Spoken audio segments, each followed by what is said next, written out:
The wind that moved through the upper spires of Hive carried the scent of burnt promethium and the faint metallic tang of human blood.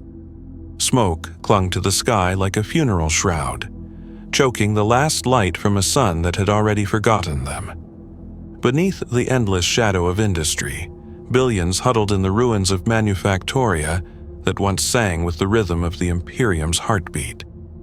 Now they echoed only with screams. The planetary voxnet hissed with fragmented prayers and military commands, voices breaking into static as the encroaching tide of war silenced them one by one. Somewhere in that chaos, a single regiment of the Astra Militarum made its stand, not for victory, not for glory, but for the simple, sacred act of defiance against inevitability. And though none would ever know their names, the Emperor would. And that was enough. The night before the end stretched long and silent. The air trembled with the whispers of dying engines, the tolling of distant warning bells, and the muttered catechisms of the faithful. Above, the void crackled with enemy signatures, alien vessels descending, heretic warbands re-entering atmosphere, each a death sentence descending from the heavens. And in that storm of ruin, there were still those who dared to believe that courage had meaning, that a single laser gun fired in devotion could pierce the darkness. This is their story. The last heartbeat of a world already dead. The sky above Hive was not a sky anymore. It was a wound, a vast black fissure of smoke and ash stretching across the horizon where the upper Hive had once kissed the stars. The sun was reduced to a sullen ember behind the particulate haze, staining the atmosphere with a rust-red pallor that never shifted, as though time itself had been burned away. From the broken ramparts of an old defense spire, Guardsman Lauren Hale watched the ruin breathe. Every gust of wind carried flecks of soot that clung to his flak armor like mourning veils, settling into the cracks of his lasgun's stock. He had not seen a clean horizon in months. No one had. The air itself had become the enemy, thick with the chemical stench of decayed promethium and melted flesh. Every breath a tithe paid in agony. Below, the Hive sprawled like the corpse of a god machine. Millions of hab blocks stacked upon one another in impossible geometry, once bright with lumen signs and the endless movement of human industry. Now, most lay silent, their windows shattered, their interiors choked with dust. Entire sectors had collapsed under their own weight, leaving jagged scars of twisted ferrocrete that plunged into the dark. Through the broken arteries of roadways, civilian processions moved like shadows, refugees searching for sanctuaries that no longer existed. From this distance, they looked like rivers of ash, slow and inevitable, trickling toward the lower Hive where the smoke was thickest. Everyone knew what waited below, but hope is a stubborn contagion, and men will chase its ghost even as it devours them. Hale wiped grime from the cracked lens of his rebreather and turned his gaze skyward. There were shapes up there, distant points of light cutting through the haze, their contrails descending like the tears of angels. The Vox had called them enemy landers, though none in his platoon knew for certain which breed of nightmare they carried. Rumors bled through the ranks. Orcs from the void, twisted heretics or worse. Silent silver forms that reaped without sound or pity. It didn't matter. Whatever they were, they would come soon, and they would finish what starvation and despair had begun. Hale thought of home, but the word no longer had meaning. The place he'd been born, Sector 42 Theta, had been sealed weeks ago when the Underhabs breached. The official report called it containment. Everyone else called it what it was, extermination. His Vox speed crackled in his ear. A voice, half static, half command, barked through. 3rd Platoon, redeploy to Manufactorum Line 7. Repeat, Line 7, enemy advance confirmed. Emperor guide your aim. Hale acknowledged with a rasped affirmative and glanced at the others nearby. 6 men, gaunt as cadavers, faces hidden behind rebreathers and soot-streaked helmets. Their uniforms bore the sigil of the 912th Vostroyan, though the fabric had long since turned a uniform shade of ash gray. They looked less like soldiers than ghosts still pretending to serve. One of them, Corporal Tarek, his sergeant in all but name, made the sign of the Aquila across his chest, his hands trembling as he did. "We move," Tarek said, his voice distorted by the Vox grill. "Line 7 won't hold without us." The journey through the Hive's innards was a descent through memory. Every level they passed bore the scars of its slow death. Once, conveyor lines had roared with the power of the manufactorum, servitors gliding along rail tracks, machine spirits humming with purpose.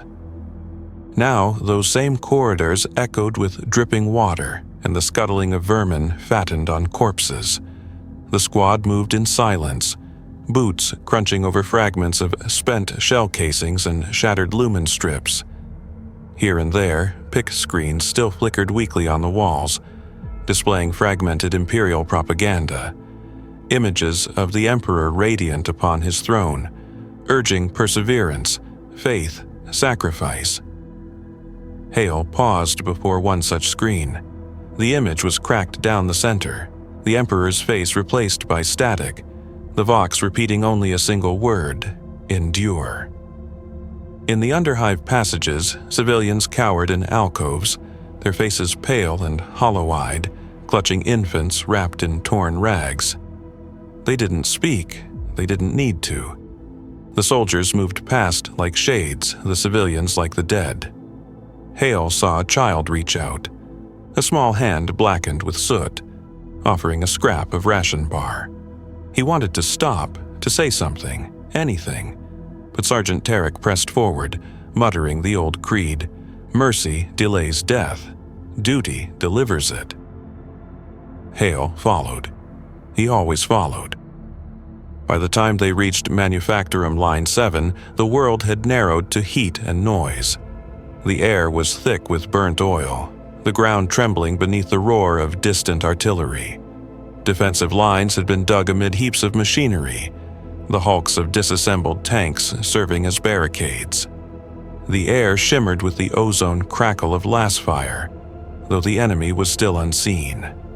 Command Vox lines were alive with overlapping reports. Advances in the western corridors, breaches near the smelting pits, the line collapsing 1 meter at a time. Hale took his position behind a broken servitor frame, its human face still visible beneath a mask of rust, its optic lens glowing faintly as though remembering duty. When the first enemy forms emerged from the fog, they were little more than silhouettes, shifting, indistinct shapes moving with unnatural grace. The order came down the line: fire at will. Hale squeezed his trigger, and the laser gun's familiar hum rose into a shriek as red beams tore through the darkness. The shapes fell, or seemed to, but more followed. For every one that fell, 3 more advanced. The manufactorum walls reverberated with impact. The very metal seemed to groan under strain. Someone screamed, then another. Hale caught only flashes, limbs twisting in ways they shouldn't, shadows splitting apart and reforming. He'd fought orcs before once, on distant Carthax 7th. This was different. There was no roar of battle, no crude laughter or clanging chains, only silence and motion. The enemy killed without sound, as if sound itself had been devoured. Hale's pulse hammered in his throat. He fired again and again until the power pack hissed dry. The heat from the rifle seared his palms through the glove, but he reloaded without thought. Above the chaos, Tarek's voice roared through the Vox. "Hold the line! Hold the—" Static swallowed the rest. Hale turned, and the sergeant was gone. Only the faint shimmer of movement in the smoke remained, and a glint of metal that wasn't Imperial. His breath hitched. He whispered the catechism of AIM, the words automatic. By bolt and flame, by faith and name. His hands were steady, but his heart was not. Then, for a single instant, he saw it. Tall, pale, and terrible. A figure of polished silver, faceless and smooth, cutting through the haze like a mirror made flesh. Its eyes burned with sickly light. It looked at him, not through him, at him, and in that gaze Hale felt something ancient, cold, and vast enough to erase meaning. The world seemed to fold inward. Then the last beam struck, and the figure vanished like mist. Hale blinked, gasped, and realized he was alone behind the barricade. The manufactorum was quiet again, save for the groaning of metal and the distant echo of prayers. He lowered his weapon. All around him, the ash fell thicker now, coating everything in a colorless shroud. He knew this silence. It was not victory, it was the silence of something waiting. The silence after battle always felt wrong. It wasn't peace. It was the breath drawn between dying and remembering. Hale moved through the manufactorum's remains with his weapon raised, its muzzle light cutting thin beams through the settling haze. Every shadow could hide motion. Every pile of twisted metal could be a corpse or something pretending to be one. The walls dripped with condensation and blood, their distinction lost in the dim light. The machine spirits moaned within the cogitator stacks, whispering through cracked data lines, their once holy tones fractured into a chorus of despair. Somewhere behind the sealed bulkheads, the great forges that once roared with life now sobbed steam, releasing ghosts of heat that felt like the Hive's dying breath. He found Sergeant Tarek near the central conveyor, slumped against a cogitator bank. The man's rebreather had shattered. His chest rose shallowly. Hale knelt, his gauntleted fingers brushing the armor plate just below the collar. Tarek's eyes fluttered open, red, bloodshot, rimmed with the haze of exhaustion. "Line's gone," he murmured through broken teeth. "Command's not answering. Vox is dead." Hale leaned closer, the noise of the forge masking their words. "What were they?" he asked quietly. Tarek's gaze drifted toward the far wall, toward the melted hole where the enemy had come and gone like phantoms. "Metal ghosts," he said, "machines, wearing the dead." His voice cracked, the last breath rattling out with a laugh that wasn't humor. "Guess they found something holier than us." Then he was still. Hale didn't move for a long while. The silence pressed down like gravity. He finally reached up, unclasped his helmet, and rested it beside the corpse. The air was bitter, tasting of carbon and oil, but he needed to feel it, to remember it. He drew the sign of the Aquila across Tarek's chest, whispering a verse that his mother had taught him long before the war. "May your shadow find the Emperor's light, and your silence be his song." It sounded wrong here, amid the hum of dying engines, but it was all he had left of reverence. He scavenged what ammunition he could, stripped a fresh power cell from a fallen comrade, and began the slow walk back toward the upper lifts. The corridors were different now. The lights flickered in erratic patterns, the lumina rays pulsing like heartbeats out of sync. Occasionally, the Voxnet would hiss with static and fragmentary speech. A woman's voice, melodic and distant, reciting something that might have been prayer or machine code. Hale stopped to listen once, certain he heard his name. The sound ended abruptly, replaced by a mechanical shriek that rattled his teeth. He moved faster after that. When he emerged into the transit hall, he found the civilians again, what was left of them. Their numbers had thinned. The floor was littered with ration wrappers, old faith tokens, and the occasional skeletal limb. A preacher stood atop a collapsed transport chassis, his robes torn and blackened. He spoke to no one, his voice rising above the hiss of steam vents. "The Emperor's gaze is upon us," he cried, eyes wild. "He watches through the fire. He tests our faith in the hour of ash." Hale slowed as he passed, unsure whether to salute or avert his eyes. The preacher met his gaze for a heartbeat. "You carry his judgment in your hands, soldier. Don't forget who loads the weapon." Then he turned away, chanting faster, the words unraveling into incoherence. The upper levels were worse. The air grew hotter, the walls sweating condensation that stank of corrosion. The cogitator hubs flickered with red runes of malfunction, the machine spirits keening, low and mournful. Hale followed the line of cracked tiles leading toward the command post. What had once been a sanctum of order, a cathedral of steel and purpose, was now a tomb. Vox arrays hung in ribbons from the ceiling, cogitator screens shattered, servitors dismembered by shrapnel. Only one figure remained upright, a junior officer still clutching his command staff, his face locked in a frozen rictus. The back of his head was gone. Hale closed the man's eyes, though there was little point. He checked the main Vox console, coaxing the machine spirits with whispered litanies.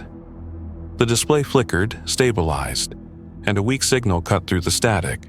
A distress beacon, automated, repeating in slow binary pulses. Tharsis holds. Emperor protect. The timestamp was old, at least 2 days. Hale exhaled, slow and shallow. There was no command left, only echoes pretending to lead. He leaned against the console, staring at the fractured holomap of the Hive. Whole sectors blinked red, then dark, their identifiers erased as though they had never existed. The enemy advance pattern formed a spiral around the central core, converging toward the planetary cathedral. Even through the haze of fatigue, Hale understood what that meant. They weren't just killing. They were hunting something sacred or forbidden. He thought of the Emperor's statue that had once towered over the cathedral square, its golden surface reflecting the light of the spires before the bombardment. The last time he'd seen it, the head was missing, melted clean off. A sound drew his attention.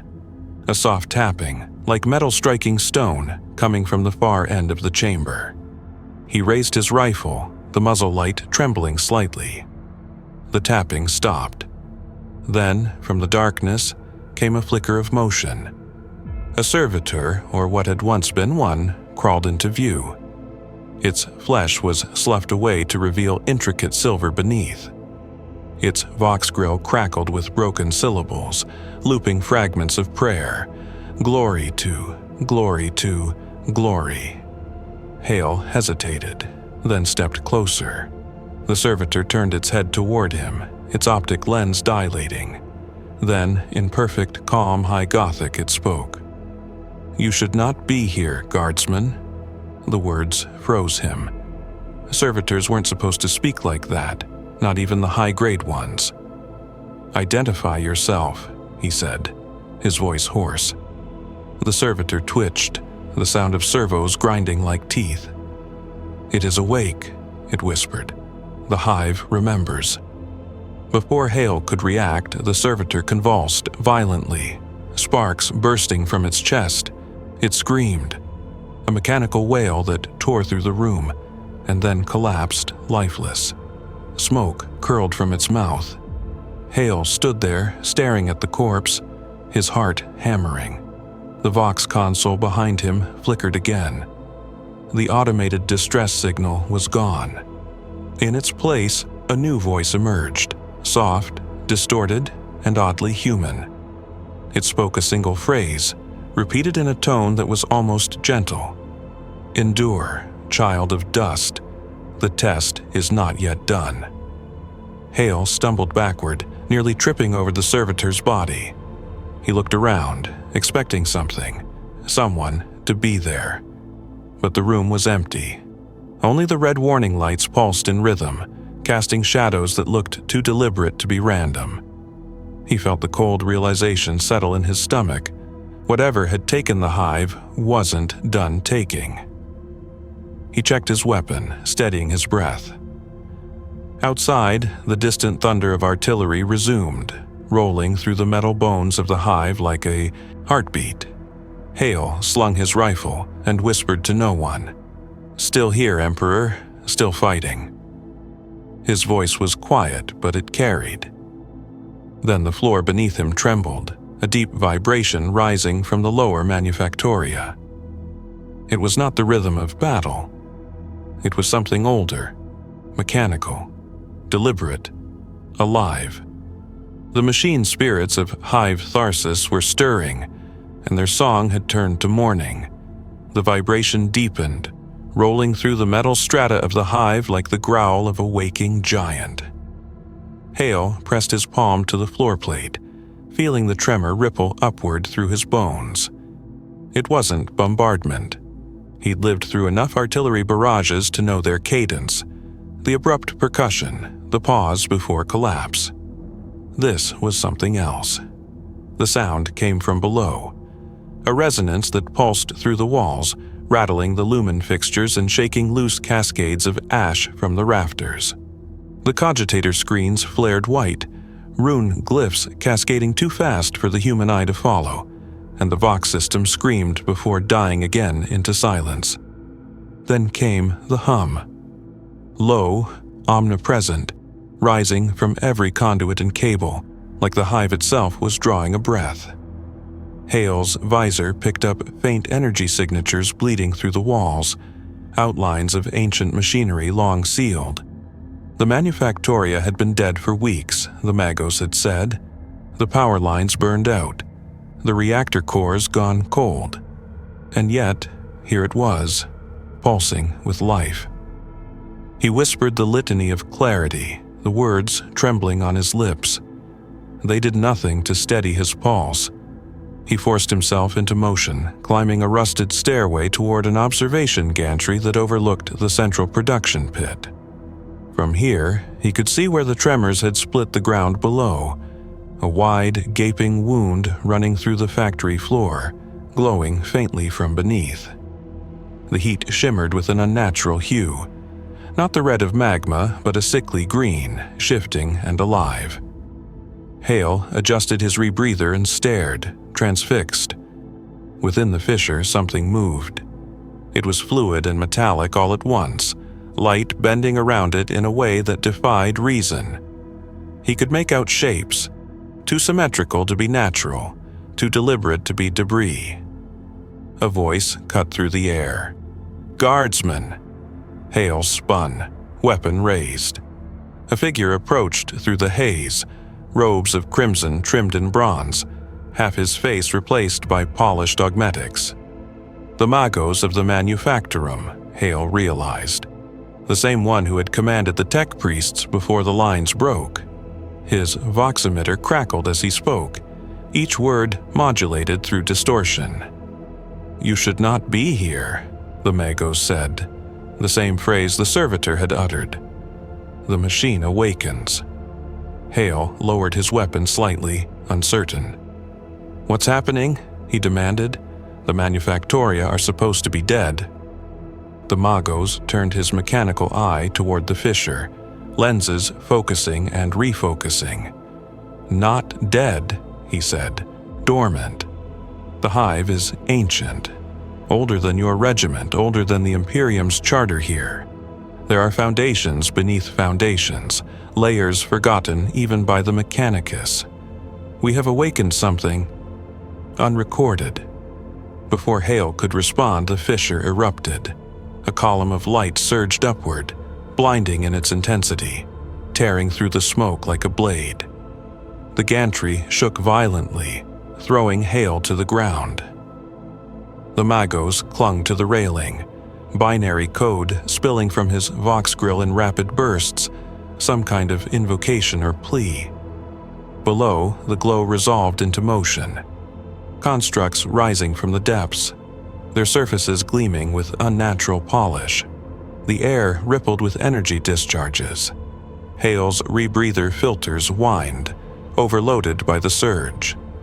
Through the distortion, he saw them, those same figures of silver and shadow he had glimpsed in the manufactorum corridors, now emerging in ranks. "Necrons," the Magos whispered, his voice a broken tone of awe and dread. "They slumbered beneath the hive. Emperor, preserve us." The word struck Hale like a physical blow. He had heard the stories, the soldiers' rumors spoken in hushed tones around campfires. Machines older than time, undying, unmerciful, rising from beneath human worlds like specters reclaiming stolen ground. He had never believed them until now. The first of the constructs raised its weapon, an arc of green light spilling from its barrel. The gantry exploded in molten sparks as the beam cut through metal like parchment. Hale rolled, narrowly avoiding the blast, his shoulder slamming into the rail. The Magos wasn't so fortunate. The beam struck him squarely, vaporizing half his torso in a burst of incandescent heat. He didn't scream. The remnants of his vox emitted a final burst of binary static, and then nothing. Hale scrambled to his feet, lungs burning, vision swimming. He fired into the mass below, short, controlled bursts, last shots flaring against metal skin but leaving no mark. The enemy advanced methodically, their movements precise, inhumanly calm. Each step echoed in perfect rhythm, the sound merging with the hum of the reawakening machines. He didn't think, he just ran, bolting down a maintenance corridor that led away from the pit. The floor trembled beneath his boots as another tremor split the manufactorum, sending showers of debris cascading from above. He ran until his legs failed him, collapsing against a sealed bulkhead marked with faded sigils of the Adeptus Mechanicus. The panel beside it still glowed faintly. Hale slammed his palm against the rune, praying the lock would recognize the sacred gesture. Miraculously, it did. The door hissed open, revealing a narrow maintenance conduit descending into darkness. He didn't hesitate. He plunged inside, sealing it behind him. For several long minutes, there was only the sound of his own breathing and the distant pulse of machinery. The air was thick, hot, metallic. He moved, slowly, one hand on the wall, the other gripping his rifle. At the far end of the tunnel, a faint light beckoned, a soft, golden glow that seemed impossibly warm amid the mechanical gloom. He approached cautiously, expecting another flickering lumen or damaged plasma line. Instead, he found an altar. It was small, crude, likely built by workers in some forgotten age of faith. Candles melted into twisted wax shapes surrounded a rusted aquila, its wings bent, its surface blackened by soot. A data slate lay before it, still active, displaying lines of text that shifted slowly across the screen. Hale knelt, curiosity overriding fear. The words were an old prayer, one he recognized from his Shola days. Though the stars burn out and empires fade, his light endures. Even in silence, he watches. Even in death, he speaks. The hum of the hive deepened once more, resonating through the walls until the candles flickered. Hale looked up. For a moment, just a heartbeat, he thought he saw movement reflected in the aquila's metal surface. A tall figure, robed in gold, eyes burning with distant fire. It wasn't possible. It couldn't be. And yet, he felt warmth spread through him, the faintest spark of something that might have been faith or madness. He whispered into the dark, "If you're there, I'm still fighting." The glow of the altar pulsed once, as if in answer. Then the sound returned, the metallic march of the undying, echoing through the tunnels, closing in. Hale rose, slung his rifle, and faced the dark. His voice was low but steady, almost reverent. "Then let's see if faith can bleed." The tunnel lights flickered. The hum rose into a scream, and Hive Tharsis began to die in earnest. If this kind of descent into the Imperium's forgotten corners moves you, if you find meaning in the silence before the storm, then stand your ground with us. Subscribe, share, and let the echoes of this story carry beyond the stars. Because in the grim darkness of the far future, memory is the only immortality we have. The sound of war became the new heartbeat of Tharsis. Every corridor, every chamber, every ruined manufactorum throbbed with the rhythm of shells, lasfire, and screams. The tremors of the Necron awakening had spread like infection through the lower hive, rupturing bulkheads and splitting causeways. The ancient stone and steel of the planet groaned in agony. Hail moved through it like a phantom among billions of the dying. Another face in the endless tide of soldiers retreating toward what Command still called defensible positions. But everyone knew there was no defense. Only delay, only blood. The upper manufactoria had become a war maze, a labyrinth of barricades built from ruined tanks, collapsed machinery, and the bones of fallen men. The Astra Militarum still held the line in theory, but reality was far crueler. Regiments that had once numbered in tens of thousands now fought in scattered clusters, each squad cut off from the next, communicating through prayer and gunfire. The Voxnet was chaos, overlapping frequencies, screams, static, and the occasional voice of an officer too desperate to realize he was giving orders to the dead. Hale's platoon, or what was left of it, moved under the dim light of shattered lumens. 8 men, no more. They advanced through the ruins of Manufactorum Line 7, now a graveyard of shattered servitors and gutted Skitarii. The mechanical corpses hung from the walls in tangled cables, their optics glowing faintly as the machine spirits within them flickered between death and malfunction. The smell was beyond description. Burned oil, charred flesh, ozone, and something older, like the dust of tombs disturbed. Corporal Varin led the group now, his voice clipped, mechanical in its rhythm. "We link with the 58th at the Eastern Junction," he said, "if they're still breathing." He didn't slow when he said it. Hope was a luxury no one indulged anymore. Hale followed in silence, his laser gun slung across his chest, his eyes scanning every shadow. Since the awakening, the enemy had changed. They didn't come in waves anymore. They appeared, silently, surgically, where defenses were weakest, as if the hive itself betrayed its own defenders. As they turned a corner, Hale caught sight of something half buried beneath rubble. A Skitarii vanguard, its body impaled on a steel girder. The red robes hung in tatters, revealing circuitry woven with veins. Hale crouched, brushing dust from the warrior's mechanical face. Its optics flared weakly, the voice box sputtering. "Data. Breach in core," it croaked. "The Omnissiah mourns."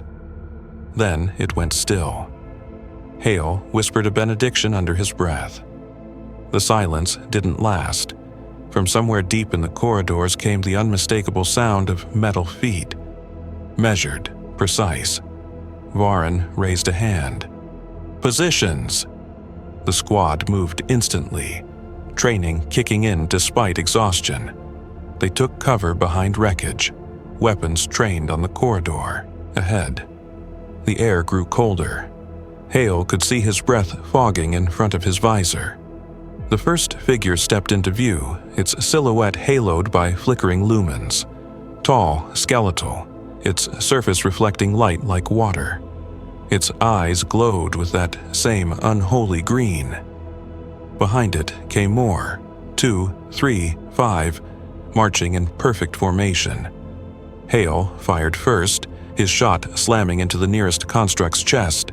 The beam seared metal but did not slow it. The Necron raised its weapon and fired.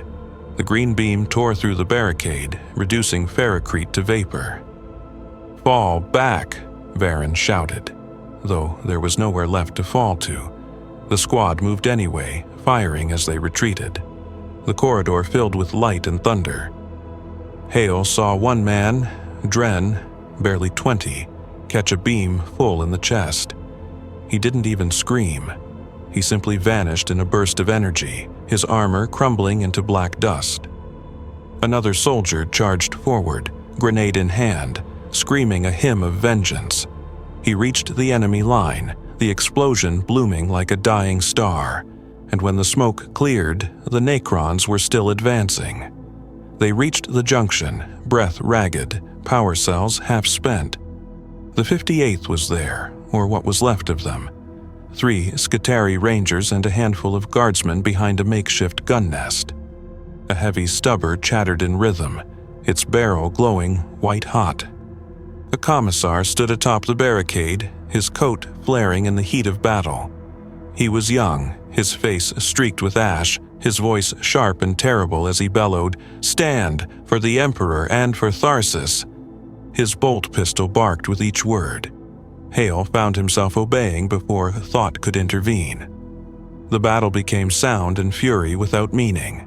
The Necrons advanced through the gunfire, methodical, unstoppable. Last beams glanced off their armor. Frag grenades slowed them, never stopped them. One by one, the defenders fell. The commissar was the last to die, his chest cored open by a green beam mid-curse. The stubber jammed. Silence followed. The world seemed to hold its breath. Then the air filled with new sound. Chanting. Deep, mechanical, in binary rhythm. Hale turned toward the source. From the smoke emerged a group of tech priests and Skitarii reinforcements, their weapons glowing with the sacred energy of plasma. The Magos at their head raised a staff crowned with the sigil of Mars, his voice booming through the vox. "Steel endures, flesh obeys, by the will of the Omnissiah, purge the unholy." The plasma cannon spoke, and for the first time, the Necron line faltered. Their forms shattered in incandescent bursts, fragments scattering across the ferrocrete. The Magos advanced, robes sweeping the ground like banners. Hale and the few survivors joined them, their lace guns insignificant beside the fire of Mechanicus' wrath. When the final Necron fell, its body melted into the floor, vanishing as though it had never existed. The Magos lowered his staff. "They are probes," he said flatly. His voice filtered through static. "Scouts for the main host. This is not the siege. This is the prelude." He turned his gaze on Hale. "You, guardsman, how deep were the tremors felt?" "All levels," Hale said. "From Upper Manufactoria to the civic vaults. The entire Hive's shaking itself apart." The Magos nodded slowly. "Then the awakening is complete." He turned toward his retinue. "Signal the foundries. Activate Protocol Ferrum Sigma. We hold this world as long as function allows." Hale stared after him as the tech priests moved, their voices merging into metallic hymn. "Hold," he muttered. "Against what?" No one answered. Above them, the ceiling groaned, a sound like the heavens cracking open.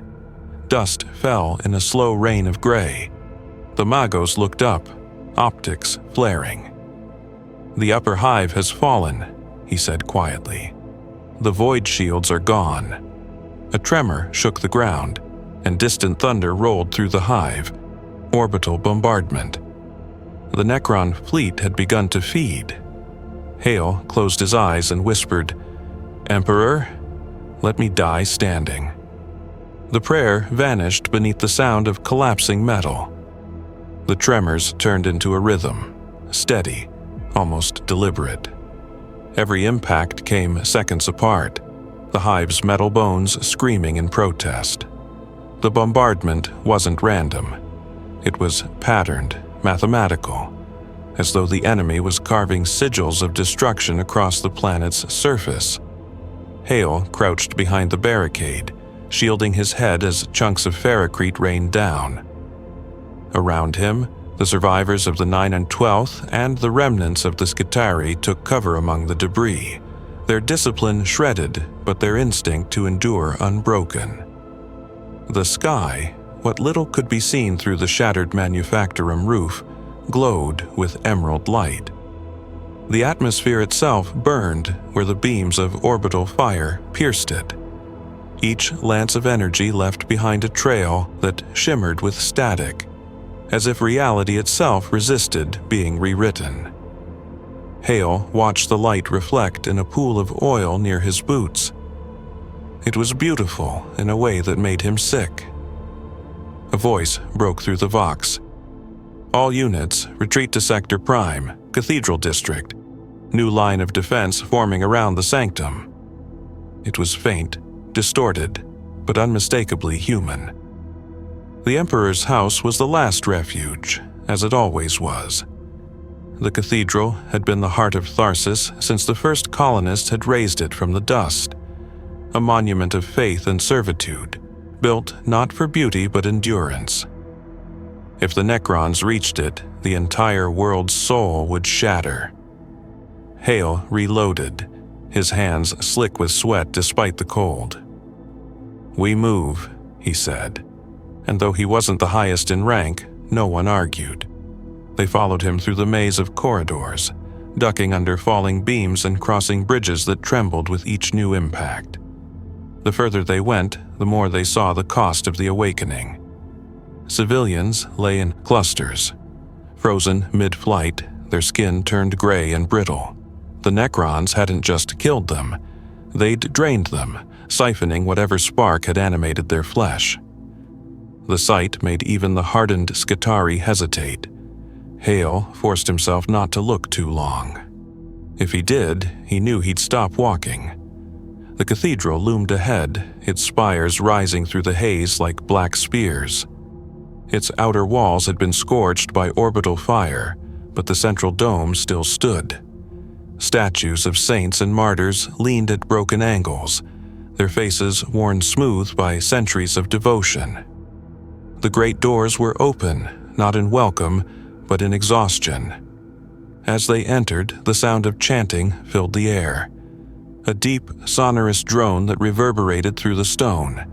The interior was crowded with soldiers, priests, and civilians alike, all gathered beneath the flickering icon of the Emperor enthroned. A senior officer, his uniform ragged but his presence still commanding, intercepted them. "You're from the Manufactoria?" he asked. Hale nodded. "What's left of it?" the officer exhaled. "Good. We need every trigger finger we can get. The Mechanicus is rerouting power from the lower reactors to the defense grid. We can hold, briefly, if the generators don't fail." The word "briefly" hung in the air like prophecy. Hale looked up at the Emperor's statue. The gilding had been blackened by soot, and cracks ran through the marble face.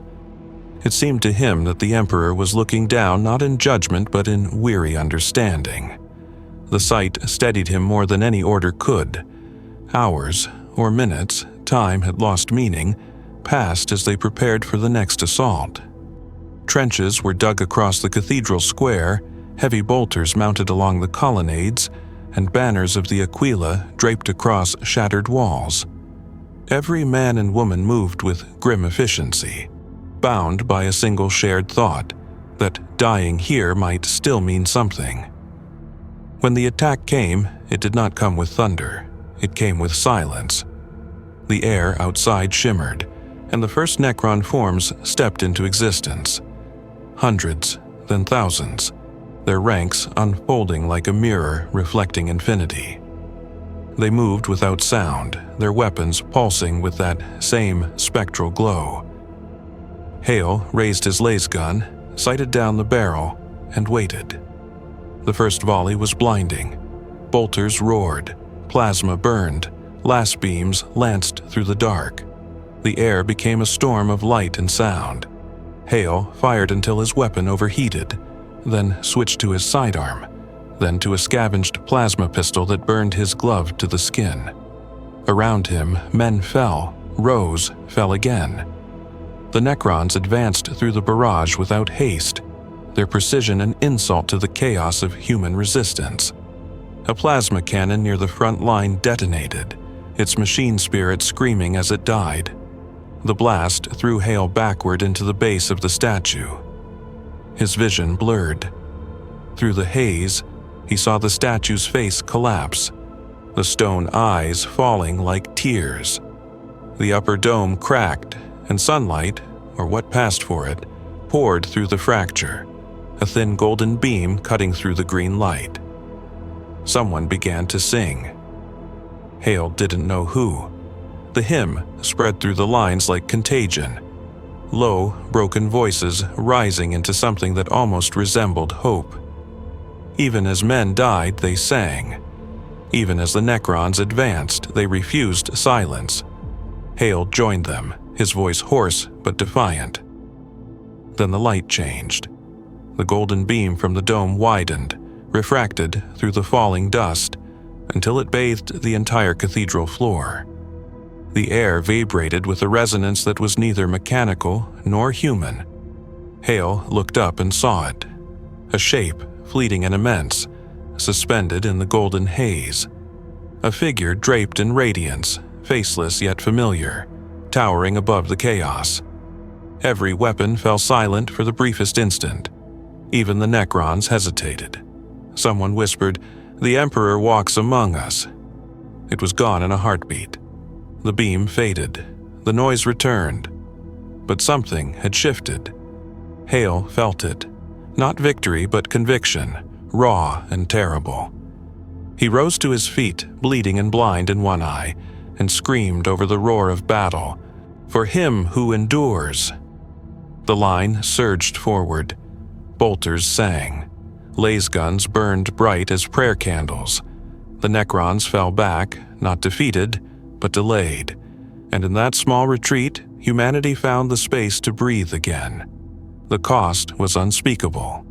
When the firing finally stopped, the cathedral was a ruin.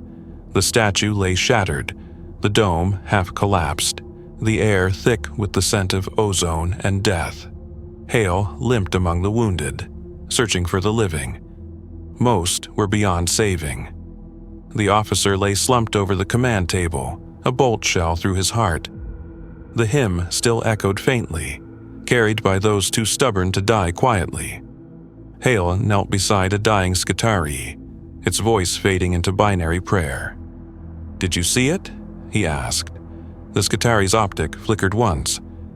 Light pattern, unknown. Possibly psychic, possibly divine. Then it was still. Outside, the bombardment began again, closer now. The horizon burned green. Hale leaned his head against the broken stone of the Emperor's altar and whispered, "If you walk among us, walk faster." The only reply was thunder. The thunder didn't stop. It deepened, rolling through the shattered bones of Hive Tharsis like the voice of a dying god. Hale could no longer tell if it was the echo of orbital fire or the groaning of the world itself. The ground quivered beneath the cathedral's foundations, a constant vibration that rattled teeth and turned every whispered prayer into a stutter. He pressed his hand against the cold stone of the altar, feeling it tremble, not with fear, but with something vast and slow, a heartbeat that wasn't human. The wounded lay in rows across the nave, wrapped in tattered banners and cloth stripped from saints' tapestries. A medici team worked wordlessly, the reek of blood mixing with the acrid tang of burned circuitry. Hale moved among them, carrying canisters of water, replacing power packs, collecting identification tags. He no longer asked names. The living and the dead shared the same expression, numb eyes staring at a sky that no longer existed. Outside, the air shimmered green. The Necron assault had paused, not out of mercy, but method. They were reconstructing, reorganizing. Each destroyed warrior liquefied into the ground, reabsorbed into the shimmering distortion that marked the enemy's presence. Within minutes, they would rise again. It was not war. It was erasure. "Guardsman, hail!" The voice came from behind him, precise and cold. He turned to see the Magos again, or perhaps a different one, it was hard to tell. The figure's augmetics gleamed with the blue-white glow of fresh sanctification. "You fought at Lean 7, the Magos said, his vox filter rasping slightly. "You've seen what lies below." "I have," Hale said. His voice was hoarse, nearly gone. "Then you understand," the Magos continued, "that this is not merely invasion, it is reclamation. The Necrontyr built beneath us before mankind learned fire. Their tombs extend through the planet's crust. We are standing atop their world." Hale swallowed the dryness in his throat. "Then we're already dead." "Incorrect." The Magos tilted his head, the motion insect-like. "The Emperor protects, and the Omnissiah endures through action." He gestured toward the cathedral's rear sanctum, where a group of tech priests labored around an ancient mechanism, a sphere of black iron encased in layered prayer warding and cabling. The planetary core contained something the Mechanicus has long guarded, a relic of unknown provenance. "We believe it can disrupt the Necron transmission field." Hale stared at the device. "A weapon?" "A hope," the Magos said, "or a tomb. The difference is measured in faith." Before Hale could answer, the sky outside split open. The bombardment ceased abruptly, replaced by silence so heavy it pressed on the lungs. A new light filled the horizon, not the green luminescence of the enemy, nor the red of flame. This was white, pure, absolute. It washed across the ruins, bleaching everything into stark clarity. For a moment, it was beautiful. Then the screaming began. The Vox burst alive with overlapping transmissions.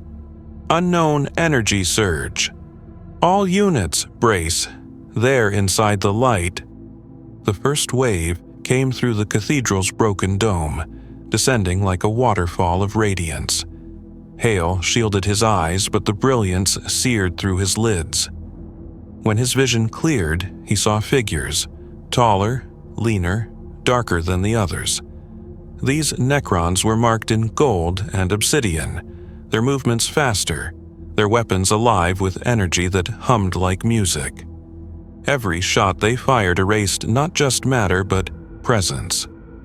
A man struck by that light left no body, no ash, not even a shadow.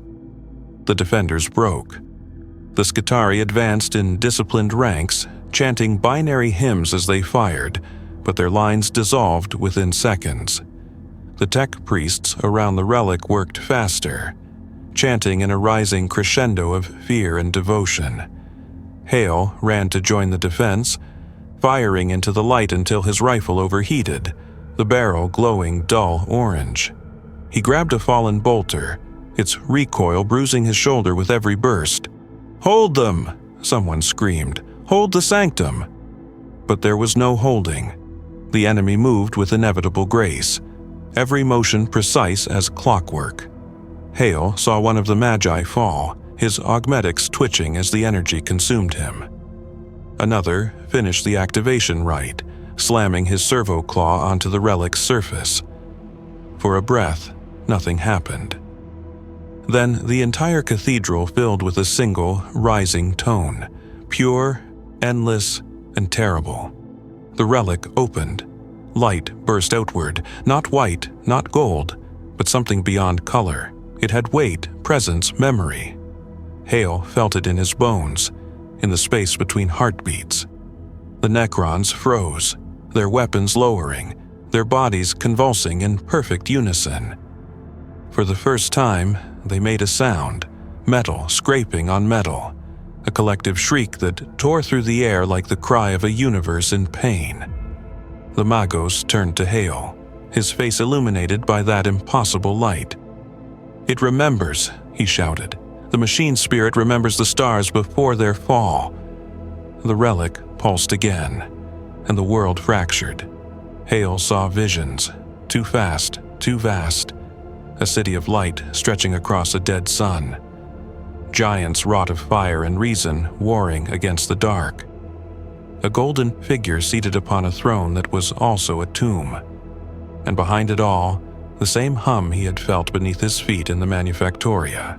The sound of something ancient stirring, dreaming, waiting to be known. He fell to his knees, gasping, blood running from his nose. Around him, the Necrons withdrew, fading back into the rift they had opened, their forms disintegrating into code and dust. The cathedral stood silent once more, the relic dimming to black. The Magos collapsed beside him, his remaining flesh smoldering. The signal, it worked, he whispered, but it called others. "Others?" Hale asked, his voice breaking. The Magos turned his head weakly. "Not all who sleep beneath the stars are enemies. Some are watchers, some remember him differently." Before Hale could ask, the Magos' optic light went out. Outside, the bombardment ceased entirely. The air felt different, charged, alert. In the distance, Hale could see the horizon shimmer, not with green fire, but with gold. A new fleet had entered orbit, its silhouettes vast and angular. He didn't know whose they were, he only knew the Necrons were retreating. For the first time in weeks, the silence did not feel like death. It felt like waiting. And Hale, surrounded by ruin, dared to whisper into the smoke, "Then let us see who remembers us." The sky flickered once, gold across gray, and Hive Tharsis dared to breathe again. The first dawn in months arrived not with sunlight, but with static. The haze over Tharsis had thickened into a perpetual twilight, an air dense with suspended ash that filtered every glimmer of light into a sickly pallor. Hale had long stopped trying to tell night from day. What mattered was that the bombardment had ended, and the silence that followed carried a strange weight, not victory, but intermission. The surviving guard units and Mechanicus detachments moved through the ruins like ghosts, retrieving the wounded, sanctifying the fallen, counting ammunition that no longer mattered. From the shattered balcony of the cathedral, Hale watched the horizon pulse with faint golden arcs, voidcraft descending in ordered formation. They were Imperial, or at least bore the Aquila, though even at this distance something about their configuration was strange. Sleeker, sharper, vessels that gleamed like tempered sunlight.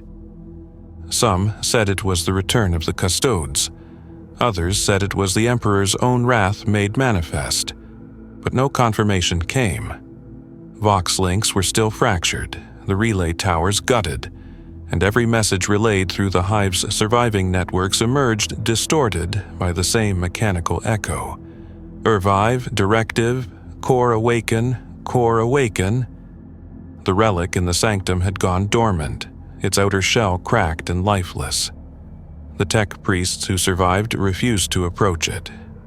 Some whispered that it still pulsed faintly, emitting waves too deep for Vox frequency, detectable only in the tremor of teeth and the trembling of glass. Hale didn't need confirmation. He could feel it in his bones when he stood near, the faint hum beneath the silence, like the echo of a heartbeat buried in stone. He had been ordered to accompany the Mechanicus to the Hive's data core district, one of the few still partially intact. They claimed they could stabilize communication through the central machine spirits and discover what had awakened the Necrons in the first place. Hale had his doubts, but orders were orders. The descent into the lower levels felt like walking backward through history. The upper hab blocks had been ruins of war, but the deeper they went, the older the architecture became.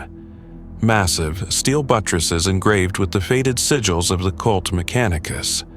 cog-toothed arches that had not been touched by human hands in centuries. Their footsteps echoed through vast tunnels lined with dormant servitors locked in rusted alcoves, their faces smooth as statues, their optic lenses dark. The air was heavy with the scent of oil, dust, and old faith. At the center of it all lay the data core, a colossal vault of polished black metal rising from the ground like a monolith, surrounded by a lattice of glowing conduits that pulsed faintly with red light. The Magos leading the expedition, Magos Val, stood before it, his silhouette wreathed in mechadendrites tipped with scanning auspex. "This was not built by us," he said, his voice filtered through a dozen layers of distortion. "It predates Mars. The records refer to it only as Cortex Primaris. It has been sealed since before this hive had a name." One of the junior engine seers stepped forward, reciting the rite of interface, his voice trembling. "By the Omnissiah's breath, we awaken thee, spirit of iron, by cog and circuit, by faith and flame." The vault door shuddered. Dust cascaded from the ceiling. The conduits flared bright for a heartbeat, then dimmed again. A sound followed, soft at first, then growing, a whisper layered upon whisper. Hale couldn't understand the words, but they carried intent. Something old trying to remember itself. Magos Val raised his staff. "It is speaking," he said, "not binary, not Gothic, something adjacent." The whispers shifted pitch, merging into a single voice, smooth, neutral, genderless. "Tharsis, Sector Theta 9, confirmed designation." The engine seer gasped. It's querying identification." "Respond," Val commanded. "By the right of acknowledgement." The engine seer stepped forward, voice trembling. "Designation, Hive Tharsis, Subsector Argus, service to the Emperor Eternal and the Omnissiah Divine." For a long moment, nothing. Then the voice returned, softer now, tinged with what might have been amusement or sorrow. "Designation acknowledged, service recorded. Error, Imperium protocol not recognized, updating memory." The conduits flared again, brighter this time. The air vibrated, and the servitors in the walls stirred, their optics flickering to life one by one. Hale stepped back, raising his weapon instinctively. "Do not fire," Val warned. "This is expected." It wasn't. The servitors began to move, slow and deliberate, detaching from the walls, their limbs clattering. But their motion wasn't random. They were arranging themselves, forming lines that mirrored circuit paths along the floor. The air smelled of ozone and dust. Then, all at once, they spoke in unison. "We remember." Hale froze. The words came not from mouths but from vox grills, perfectly synchronized. The data core pulsed in rhythm with the sound, each beat reverberating through the floor. Val's voice quavered for the first time.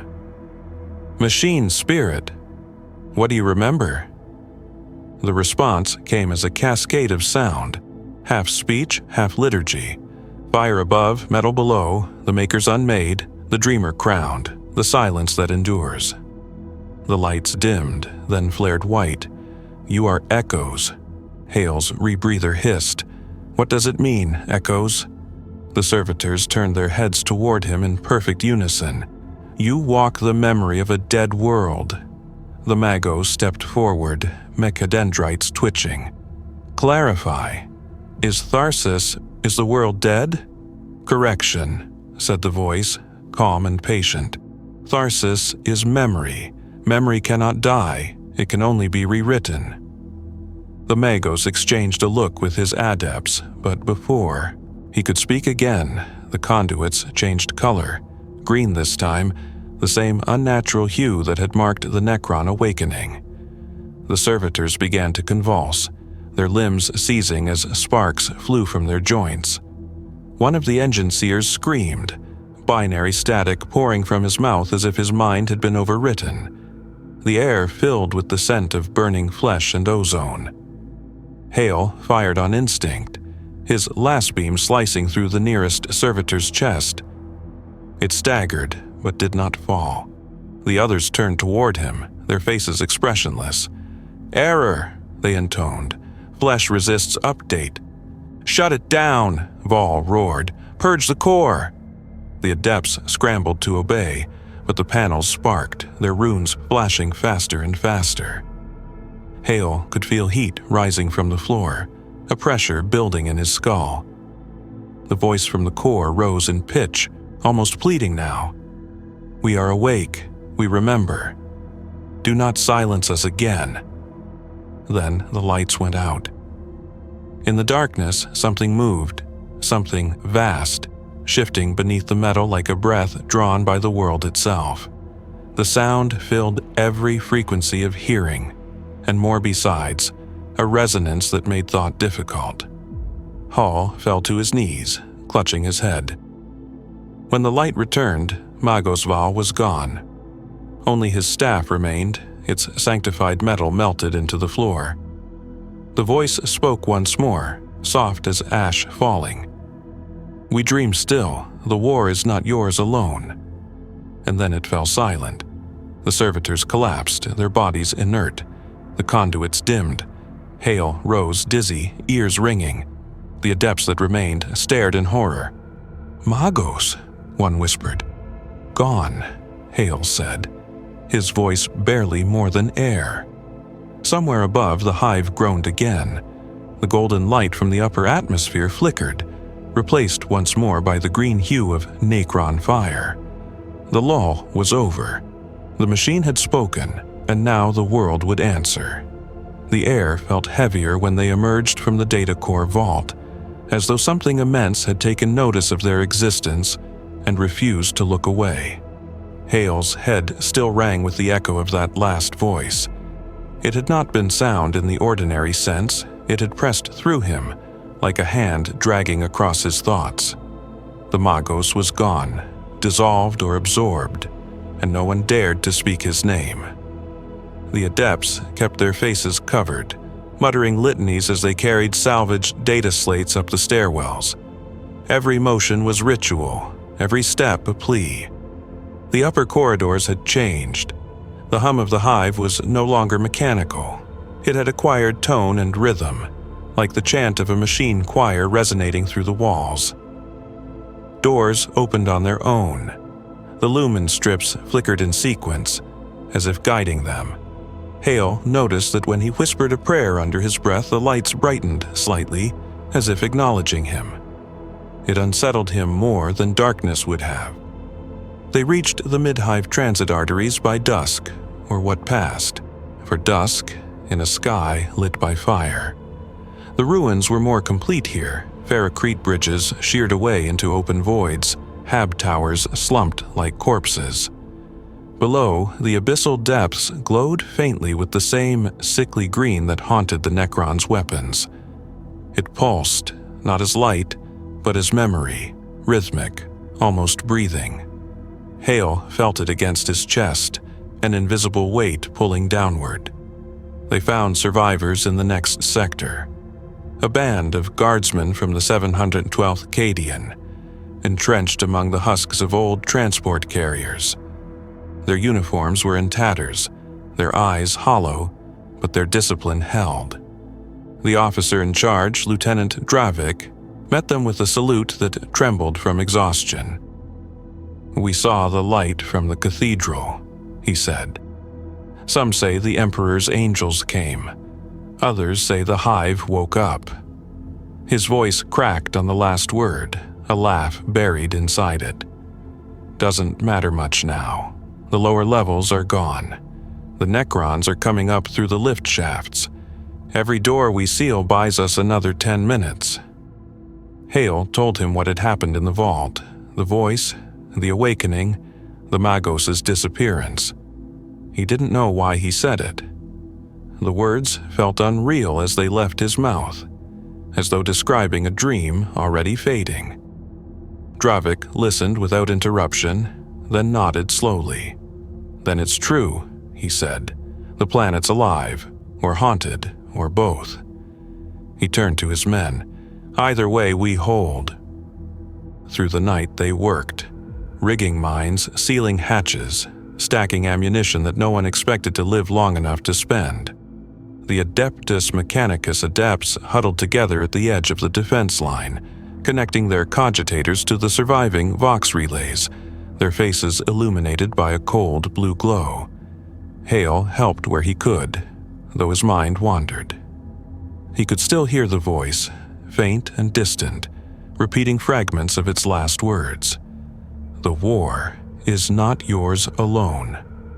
When the attack came, it was different from before. The Necrons didn't march in formation this time. They arrived, emerging from the very walls, phasing through solid metal as if stepping through a mirror. Their eyes burned with cold fire, and their movements were faster, almost fluid. The defenders fired in panic, the air filling with red beams and smoke. Hale's laser gun kicked in his hands, every shot tearing bright wounds in the dark. But the enemy didn't bleed. They never bled. The first wave was cut down, only for their bodies to dissolve into particles of light that streamed back into the walls. The second wave came seconds later, unmarked, unbroken. "They're rewriting themselves," one of the adepts screamed. "They're using the data lines." Then his skull burst open in a flash of green energy, his voice ending mid-syllable. Hale ducked behind a shattered barricade, his breath ragged inside the rebreather. A Skitarii beside him raised a plasma rifle, the weapon's machine spirit shrieking as it discharged. The blast vaporized half a dozen Necrons, but the recoil shattered the Skitarii's own arm. He didn't flinch, just turned to Hale, his remaining optic flickering. "Faith sustains function," he said, then collapsed. The ground quaked. The air shimmered. A rift tore open in the middle of the defense line, and out of it stepped something far larger than the rest. Its armor black as midnight, inlaid with veins of emerald light. Its eyes burned with the cold intelligence of eternity. The aura around it bent space like heat, warping everything that looked upon it. The soldiers broke. Hale didn't blame them. It wasn't fear of death. It was the realization of insignificance. To look upon such a being was to understand how small the human soul truly was. He fired anyway. The last beam struck the creature's chest and vanished without trace.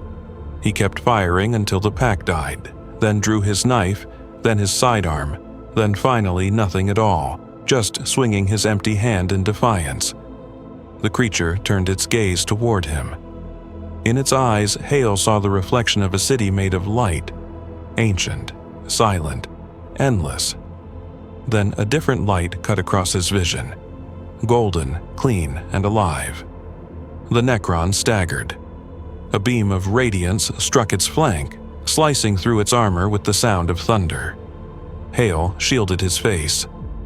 From the smoke stepped a figure cloaked in gold, its armor flawless, its presence terrible and divine. A custodian. The warrior moved like a living flame, his guardian spear cutting arcs of brilliance through the air. Every stroke shattered the silence, every motion was purpose. The Necron Lord countered, its weapon carving through stone as if it were mist. The clash of their blows sent shockwaves through the corridor, toppling walls, scattering men like debris. Hale crawled backward, dazed, watching gods at war. The custodian fought without hesitation, every movement an act of worship. The Necron fought with inevitability, its strikes precise, mathematical. When they met, the world screamed.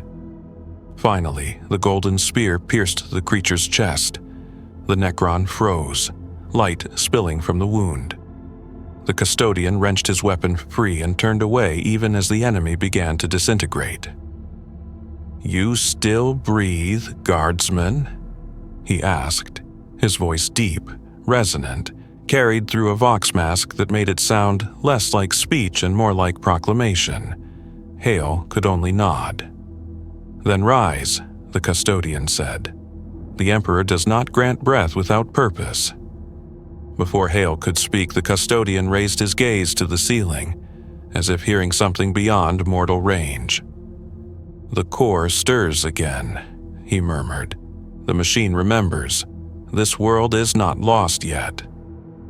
He looked back at Hale, and in that gaze there was no pity, no comfort, only recognition. "Come, you've walked through its shadow. You will see what it dreams." The custodian moved toward the lift shaft without looking back. Hale hesitated, then followed. Behind them, the corridor burned with both green and gold light. Neither triumph nor defeat, only continuation. They descended for hours, through levels no map marked, through heat and darkness and silence so deep it pressed against the soul. When the lift finally stopped, they stood before a door identical to the one Hale had seen before, the vault gate of the data core, but now its surface glowed with both emerald and gold. The custodian touched it lightly with the butt of his spear. The runes flared, and the door slid open without sound. Beyond lay a chamber filled with machinery that seemed less built than grown. At its center hung a sphere of light suspended in tendrils of metal. Hale felt its pull immediately, the hum rising in his veins like blood answering its origin. The custodian knelt. Hale, unsure why, did the same. The voice that spoke filled the chamber, softer than before, and yet infinite. "We remember." The custodian bowed his head. "Then remember rightly," he said. "Remember who gave you form." The light pulsed once, twice, then dimmed. For a moment, Hale thought he saw shapes moving within it, figures of impossible scale, shadows of forgotten gods. Then it all went dark. When sight returned, the custodian was gone. Only Hale remained alone in the chamber, the hum fading to silence. And in that silence, something else awoke. A whisper, not from the machine, but from within his own mind. "Do you understand now, child of dust? You are not the echo, you are the instrument." Hale fell to his knees, his hands shaking, and the light returned, this time from behind his eyes. Hive Tharsis breathed again, but it was not the same world. When Hale opened his eyes, the world had changed again. The air in the vault shimmered faintly, not with the green pall of the Necrons nor the sterile white of the data core, but with a warm radiance that pulsed gently, like the breath of something vast and patient. His armor felt lighter, his skin prickled as though charged with static, and for the first time in what might have been months, he felt the rhythm of his own heartbeat without pain. The light had not consumed him, it had chosen him. He rose slowly, the sound of his movement echoing across the chamber. The machinery around him was silent now, dormant but watchful. The sphere that had once contained the Hive's ancient intelligence hovered in the air, its surface cracked but alive with slow, golden veins. He approached it cautiously, expecting it to speak again, but it did not. It merely pulsed once, as if acknowledging him. Hale realized that whatever it was, it no longer needed words. He stepped out of the vault into a silence that was almost holy. The corridors were lit by the same amber glow, soft and steady, casting long shadows that swayed as though alive. The air felt thinner, easier to breathe, as though the Hive itself had exhaled. Hale began to climb, one step at a time, following a path that his mind somehow already knew. He didn't question it. The voice that had called him still lingered at the edge of thought, gentle but insistent. Its tone neither command nor comfort. Something older, deeper, as though the memory of the Emperor's will had been inscribed into his bones. When he reached the mid-levels, he found the remnants of the guard encampment in chaos. Men shouted orders into dead vox lines. Others prayed over makeshift altars built from ammo crates and shattered aquilas. The air stank of oil and fear. As Hale entered, the noise faltered.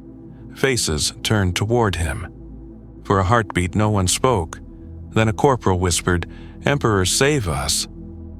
Hale didn't understand why at first, until he caught his reflection in a cracked visor.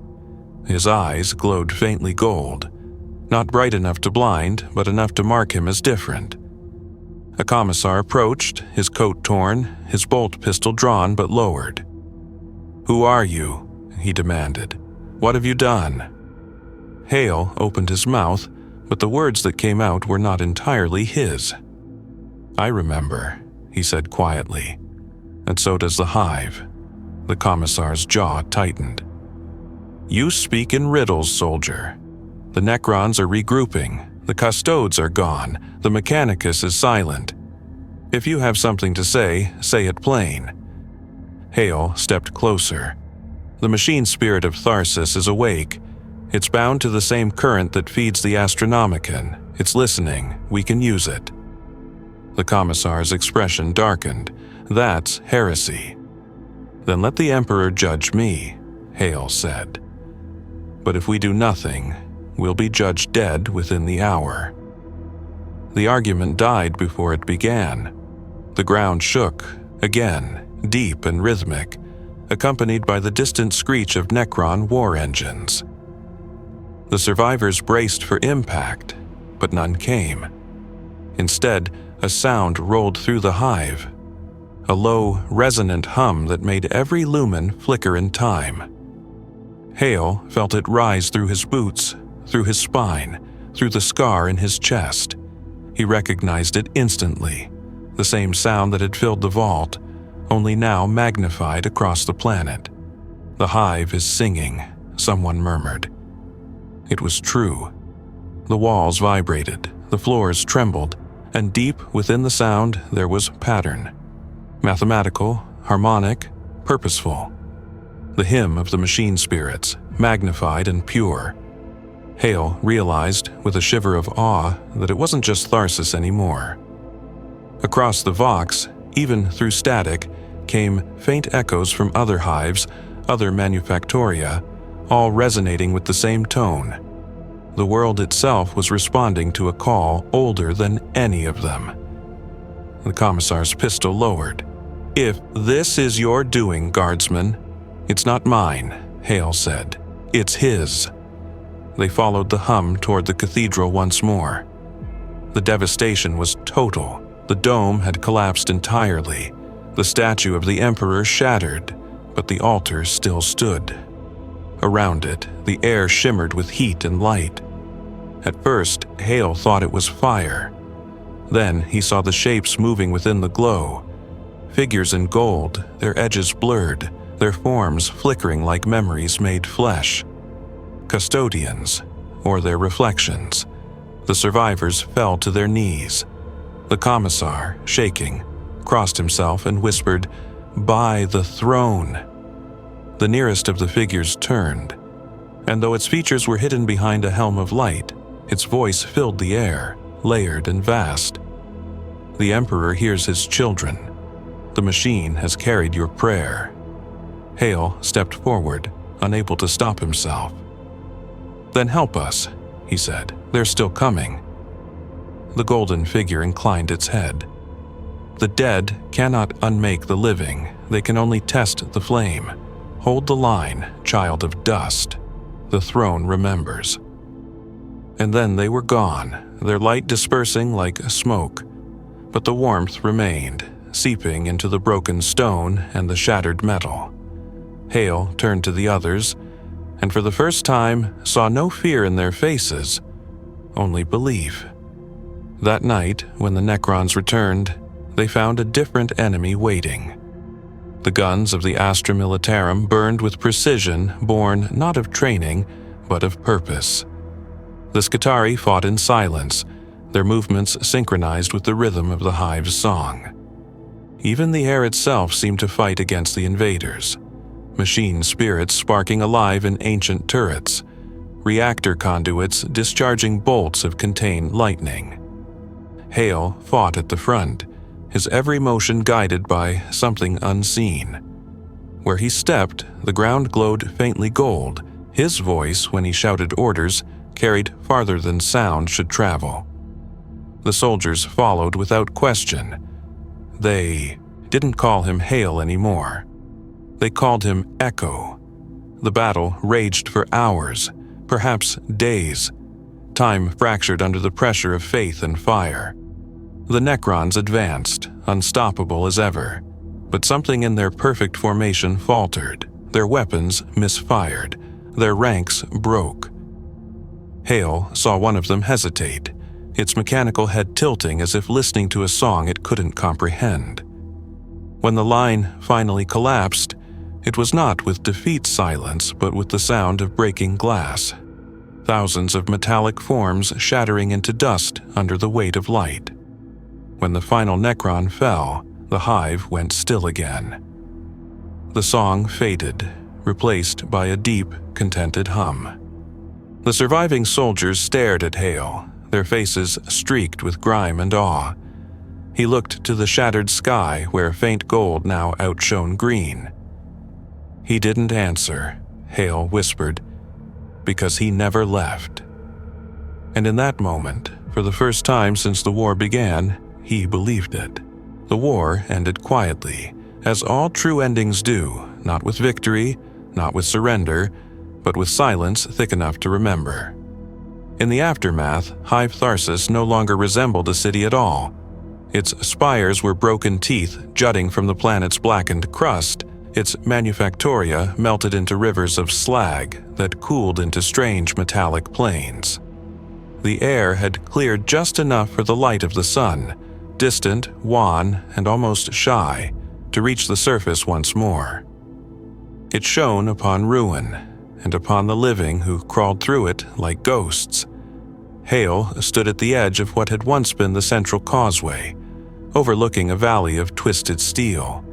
The light painted everything in pale gold, glinting off wrecked armor and shattered banners of the Aquila. It should have felt like peace, but it didn't. The silence pressed on him harder than the bombardment ever had. Behind him, the survivors of the 912th and what remained of the Skitarii worked to stabilize power conduits and salvage food stores. They no longer spoke of orders or of command. They spoke of endurance, of ritual, of the way the light sometimes pulsed in rhythm with their own hearts. He had stopped sleeping days ago. Whenever he closed his eyes, he saw it. The sphere of light from the vault, the custodian's golden reflection, the flicker of something vast just beyond perception. The whisper still lived in the back of his skull, gentle and steady, instrument. He didn't know whether to fear it or to worship it. The vox crackled. "All frequencies open," came a voice. Feminine, formal, worn raw by static. It was a signal from orbit, a transmission from the new fleet. Hale raised his receiver, listening. "This is Legio Custodes Strike Command. Tharsis designated stable. Reinforcement inbound. All Imperial survivors are to report coordinates for extraction and cleansing." Cleansing. The word lingered like a blade's edge. He lowered the vox slowly, his gaze sweeping across the ruins. They would burn it, he knew. The custodes did not permit contamination. Whatever spark had awakened in Tharsis, the mingling of human faith and machine memory, would be erased, sanctified into silence. Behind him, the commissar approached.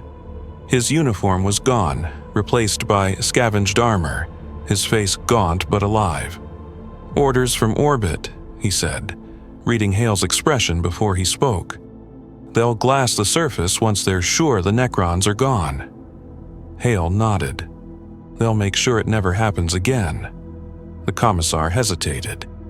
"And if it wasn't a curse?" The two men stood there, listening to the wind moving through the ruins. It carried a faint hum, low and soothing. the same that had filled the Hive during its awakening. "If it wasn't a curse," Hale said, "then it's already everywhere." That night, as the last survivors gathered within the hollow of the broken cathedral, they lit candles in the shape of the Aquila. The flame light reflected in their eyes, tired and red, but resolute. They sang, not hymns of victory, but of memory. The words were simple, old and human. Hale sat apart from them, watching the flicker of light on stone. The commissar joined him in silence. When the first ships descended, their engines burned white-hot against the clouds. The ground trembled under the power of re-entry. Vox orders crackled across every frequency, efficient and cold. The custodes came not as saviors but as witnesses, their golden armor untarnished amid the ash. Hale met their leader at the base of the cathedral steps. "You survived," the custodian said. "Few do." Hale bowed his head. "The Hive remembered us." The custodian studied him for a long moment, then said, "The Emperor's will manifests in many forms." His gaze drifted toward the relic still embedded in the heart of the cathedral, faintly pulsing beneath layers of soot. "This world's machine spirit will be silenced. Its song is not for mortal ears." "I know," Hale said softly. The custodian's tone changed, almost kind. "You were part of it. I can see it in you. The light stays with you." Hale looked up at him. "Then you'll have to burn me too." For the first time, the custodian's faceplate tilted slightly, as though uncertain. "We burn only what defies. What endures of faith is beyond our reach." He turned away. "Leave this place, guardsman. When the sky burns, remember that it is mercy." Hale watched them work. Great pylons were driven into the ground, their bases carved with wards of cleansing. The custodes and tech priests moved like ritual dancers, silent, exact, preparing the planet for its final death. He walked through the ruins one last time, the corridors where he'd fought, the manufactoria where the servitors had whispered, the vault where he'd seen light made flesh. Everywhere he went, the hum followed him, faint but faithful. As dawn broke, the bombardment began anew. The sky filled with fire, the air turned molten, and Hive Tharsis was consumed for the second and final time. Hale stood on the last ridge above the wasteland, his rebreather filtering the smoke, his armor cracked and blackened. The commissar was gone, the soldiers scattered. The ground glowed white, the metal running like wax. He raised the Vox one last time. "This is Guardsman Loran Hale of the 912th Vostroyan," he said, his voice steady, calm. "Tharsis stands. Tharsis endures." He wasn't sure why he said it. Perhaps because it was true. The planet was dying, yes, but memory cannot die. He felt the hum in his bones, in the pulse of the air, in the faint shimmer of gold that still burned behind his eyes. When the light reached him, he didn't flinch.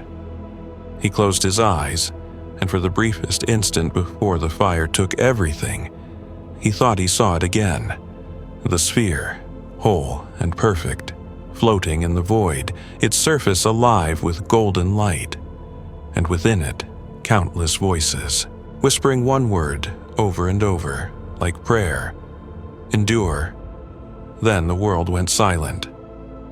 Somewhere far above the burning atmosphere, aboard the golden ships of the Legio Custodes, a single data slate pulsed weakly.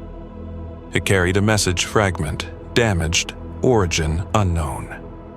Its text scrolled across the display in a language neither pure binary nor low Gothic, but something between. "The Emperor does not answer. He remembers. The Hive endures." No one claimed authorship.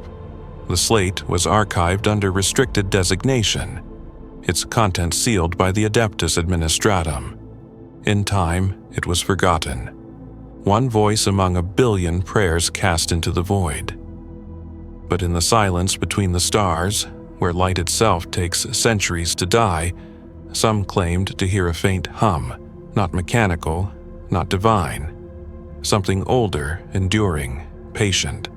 The last light of Tharsis. And in that unending hum, the memory of mankind still whispered, "We are not echoes. We are the sound that remains." End.